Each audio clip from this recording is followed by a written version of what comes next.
Hello everyone, welcome to learner B extra. इस video में हम लोग देखेंगे क्लास 8 संस्कृत के बुक का चतुर्दशः पाठ चैप्टर 14 आर्यभट्ट। इस चैप्टर में ना हम लोग आर्यभट्ट ने जो भी इन्वेंशंस करी हैं, इन्वेंशंस क्या, उन्होंने हमें काफ़ी कुछ बताया। जैसे कि सबसे इम्पॉर्टेंट चीज़ जो उन्होंने हमें बताई वो ये थी कि धरती जो है वो सूरज के चक्कर लगाती है। पहले ये धारणा थी कि धरती स्थिर है, धरती स्टेबल है और सूरज धरती के चक्कर लगाता है, मगर इन्होंने ही सबसे पहले ये बताया था कि धरती ही सूरज के चक्कर लगाती है। और भी इनके बारे में बताया गया है इस चैप्टर में, वो हम देखेंगे। और यही है कि भारतवर्ष की अमूल्य निधि है ज्ञान विज्ञान की सुदृढ़ परंपरा। इस परंपरा को संपोषित किया सुबुद्ध मुनीषियों ने। इन्हीं मुनीषियों में अग्रगण्य थे आर्यभट्ट। दशमलव पद्धति आदि के प्रारंभिक प्रयोक्ता आर्यभट्ट ने गणित को नई दिशा दी। तो इसमें यह बताया गया कि भारतवर्ष यानी कि हमारा जो भारत देश है, इसमें बहुत ही इंपॉर्टेंस रही है ज्ञान और विज्ञान की, साइंस की बहुत इंपॉर्टेंस रही है। साइंस की ना एक अलग ही ट्रेडिशन चलता था हमारे देश में। पूरी दुनिया को जो मैथ्स है, न्यूमेरिकल्स है, जीरो, डेसिमल, नंबर, सब कुछ हमारे देश ने दिए हैं, भारत ने दिए हैं। ये आपको पता होनी चाहिए बात। और बहुत सारे जो मुनीषी थे, बहुत सारे आप मुनीषी हिंदी में, और अगर आप इस टाइम के में कहें तो ये साइंटिस्ट थे, है ना। तो ये बहुत सारे जो गणितज्ञ मैथमेटिशियंस थे, इन्होंने बहुत सारी मतलब गणित में बहुत सारी खोजें की हैं। इनमें से ही एक थे आर्यभट्ट, जिन्होंने हमारे देश में गणित की पद्धति को बहुत आगे बढ़ाया। तो देखते हैं चैप्टर का पूरा हिंदी ट्रांसलेशन। तो इसमें हम लोग यहाँ से लेकर के ये जो वेत्ती है यहाँ तक का पूरा हिंदी ट्रांसलेशन देखेंगे। इसमें कहा गया है कि संसार में यह दिखाई देता है कि सूर्य पूर्व दिशा में उदय होता है, मतलब सूरज जो है वो पूरब में उगता है, यानी कि ईस्ट में राइज होता है। Sun rises in the east and it sets in the west. और जो पश्चिम दिशा है उसमें वो अस्त हो जाता है। मगर इससे हमें ये नहीं पता लगता कि सूरज गतिशील है या फिर चंद्रमा मतलब सूरज गतिशील है। इससे हम लोग को ऐसा लगता है जैसे कि देखिए हमें दिख रहा है अर्थ पर रह करके कि सूरज जो है वो पूरब से निकल रहा है, पश्चिम में छिप रहा है। तो हमें लगता है कि जो सूरज है वो धरती के चक्कर काट रहा होगा। सूर्य जो है वो थमा हुआ है और धरती, मतलब सूर्य चलता है और धरती थमी हुई है। हमें देखकर ऐसा लगता है, मगर सच्चाई है कि सूर्य जो है वो नहीं चलता है, वो तो एक जगह पर रुका हुआ है। और धरती जो है वो सूरज के चक्कर लगाती है अपनी एक एक्सिस पे। मतलब देखिए इस तरीके से, ये अर्थ है, ये सन है, ठीक है। सन के चारों तरफ हमारी जो अर्थ है ना वो चक्कर लगाती है अपनी एक एक्सिस पर, ठीक है। तो यह इस समय भली भांति स्थापित सिद्धांत है। मतलब अब तो ये बात हम लोगों को सबको पता है, बचपन से हम लोग ये चीज़ पढ़ते आ रहे हैं, सुनते आ रहे हैं। मगर ये जो बात थी ना आज से हज़ारों साल पहले, सबसे पहले किसने हमें बताई थी? महान गणितज्ञ, द ग्रेट मैथमेटिशियन आर्यभट्ट ने।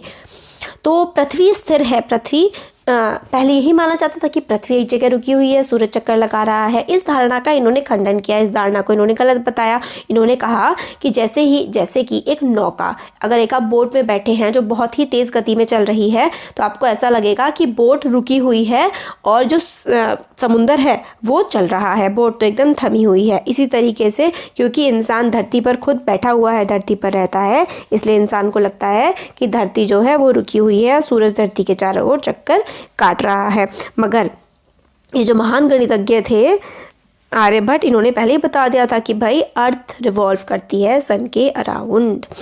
तो इस वाले का पूरा ये मतलब था कि पहले जो ये सिद्धांत था ये माना जाता था कि अर्थ जो है वो रुकी हुई है और सूरज चक्कर लगा रहा है। बट इन्होंने बताया कि नहीं भाई, अर्थ चक्कर लगा रही है, सूरज रुका हुआ है।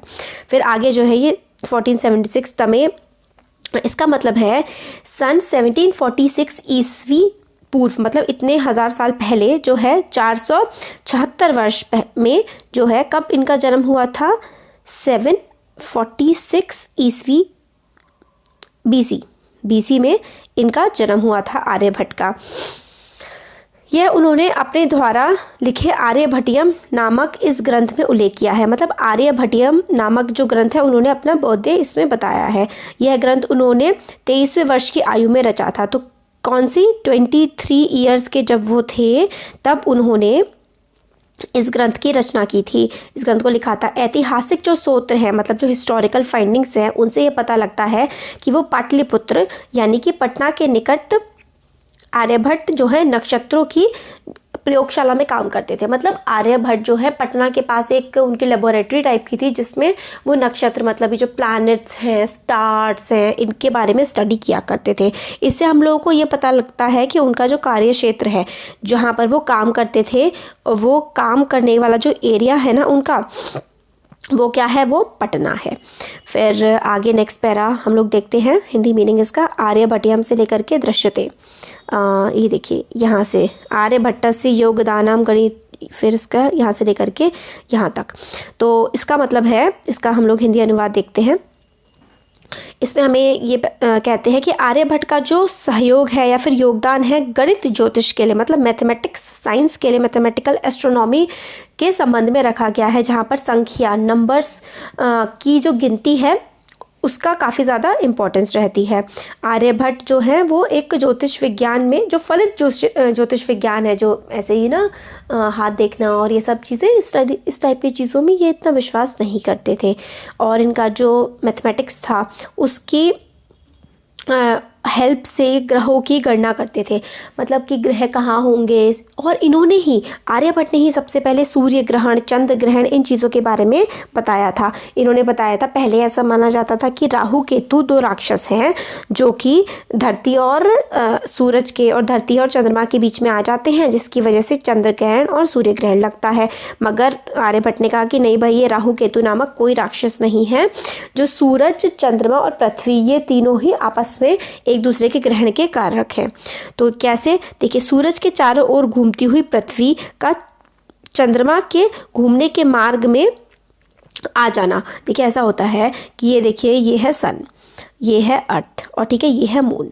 तो मून जो है वो हमारी अर्थ के चक्कर लगाता है चारों तरफ, और अर्थ जो है वो सन के चारों तरफ चक्कर लगाती है। तो क्या होता है, एक कई बार ऐसी पोजीशन बनती है कि यहाँ पर सन है, यहाँ पर अर्थ है और यहाँ पर मून है। तो जब अर्थ सन और मून के बीच में आ जाती है तो क्या लगता है, चंद्र ग्रहण लग जाता है। चंद्र ग्रहण, या फिर आप उसे लूनर एक्लिप्स भी बोलते हैं। लूनर एक्लिप्स या फिर आप चंद्र ग्रहण उस चीज़ को बोलते हैं। और जब सूरज और अर्थ के बीच में मून आ जाता है तो इस चीज़ को हम लोग सूर्य ग्रहण बोलते हैं। जब मून अर्थ और सन के बीच में आ जाता है तो इस चीज़ को हम सूर्य ग्रहण बोलते हैं। ये चीज़ हम लोगों ने किसने बताई, ये चीज़ हमें सबसे पहले आर्यभट्ट ने बताई थी। ये है कि जब पृथ्वी की छाया पड़ने से चंद्रमा का प्रकाश रुक जाता है तब चंद्र ग्रहण होता है। मतलब पृथ्वी की छाया पड़ गई चांद पे और चांद पे कोई रोशनी नहीं रही तो क्या हो जाता है, तो चंद्र ग्रहण लग जाता है। वैसे ही पृथ्वी और सूर्य के बीच आए हुए चंद्रमा की परछाई से सूर्य ग्रहण दिखाई हमें पड़ता है। फिर आगे बताते हैं, आगे देखते हैं, समाजे नूतनानाम, ये वाला जो पूरा का पूरा है आसित तक, इसका मतलब है देखिए, समाज में नए विचारों को स्वीकार करने में अधिकतर सामान्य लोग कठिनाई का अनुभव करते हैं। मतलब जैसे कि हमारा जो हमारी सोसाइटी है, इसमें कोई नई चीज़ें जब आती हैं तो जो लोग हैं उनको मतलब चीज़ें ज़रा जल्दी से पचती नहीं है। उनको लगता है कि भाई ये क्या एकदम से बदलाव आ रहा है, ये चीज़ गलत होगी। इसी तरीके से ही भारतीय ज्योतिष शास्त्र में वैसे ही आर्यभट्ट का विरोध हुआ। जब आर्यभट्ट ने कहा कि भाई चंद्र ग्रहण का ये कारण है, सूर्य ग्रहण का ये कारण है, और इस वजह से जो है हमारी जो धरती है वो घूमती है सूरज के चारों ओर, तो ये चीज़ उनकी मतलब लोगों को मानने में बड़ी दिक्कत हो रही थी। तो इसी के उनके सिद्धांत अनसुने कर दिए गए, मतलब उनको नहीं माना गया। और वो खुद भी, और मतलब ऐसे लोग जो खुद को बहुत ज़्यादा होशियार मानते थे वो आर्यभट्ट को कहने लगे कि भाई ये तो बिल्कुल ही बेवकूफ़ है।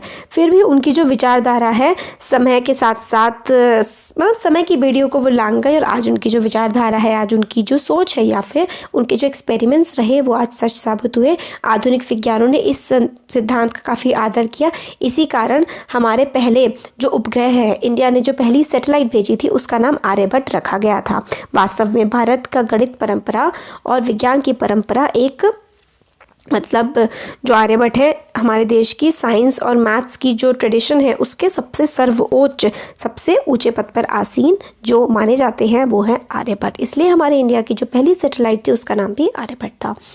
तो हम लोगों ने इस चैप्टर का हिंदी का एक्सप्लेनेशन देख लिया है और जल्दी ही हम इसकी एक्सरसाइज भी कंप्लीट कर देंगे। तो कैसा लगा वीडियो ज़रूर बताइएगा। अच्छा लगा तो भाई चैनल को सब्सक्राइब ज़रूर करिए और अपने फ्रेंड्स के साथ भी शेयर करिए। Thank you.